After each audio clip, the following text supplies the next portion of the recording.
The voicemail played twice before I took it seriously. First time, I thought it was a mistake. Second time, I stopped breathing. Hey, this is Cole. Just wanted to say, sorry about the way today went down in the meeting. I was, harsh. Anyway, good luck, wherever you end up. Click. I stared at my phone. He didn't say my name, didn't say goodbye, didn't even sound sorry. Just a voice, from a man who humiliated me in front of a dozen colleagues. Maybe next time, try speaking up, huh? Or we'll start calling you the office ghost. The room had laughed. I hadn't, but I smiled, and I packed my things. Not out of defeat, out of calculation. He thought I was weak. Quiet meant soft. Soft meant safe. He didn't know I managed $40 million in accounts because I listened, because I didn't speak unless I needed to, because silence scares the insecure. The next morning, I was sitting across from the CEO of our biggest competitor.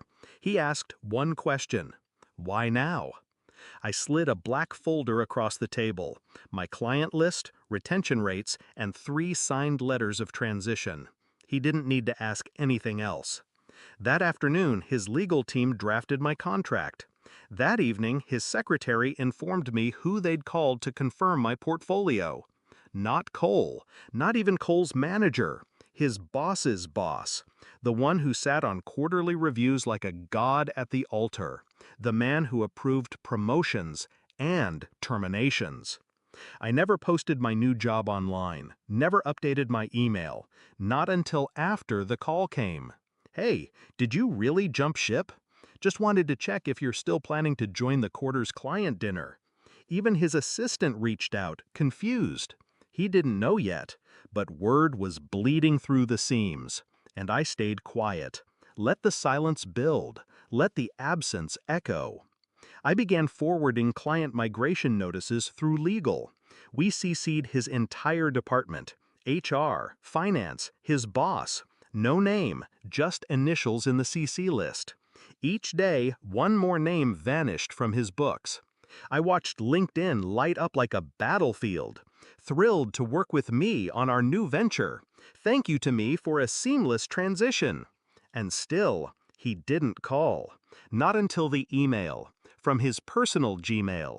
No subject line, just 3 words. What did I do? I replied once, attached a screenshot of the meeting transcript, his exact words, my silence, the laughter, and beneath it all, the client I'd invited that day, who had decided not to work with us after witnessing it. You humiliated your top performer in front of a client worth 8M, I wrote. They emailed me after the meeting. I invited them for coffee. That was the first defection. I ended with one question. Still think I'm too soft to matter? He didn't respond, but someone else did, his director. Would you be open to consulting for us quarterly on retention strategies? I declined. Some power isn't borrowed, it's reclaimed. 3 weeks later, I passed by our old building on the way to a partner dinner. He was outside, phone pressed to his ear, face pale, shouting. I didn't slow down, didn't wave, just nodded once as I passed him. He froze, stared. I saw the moment it clicked, that I wasn't just gone. I had become the storm. He dropped his phone mid-call, didn't pick it up. I didn't stop walking.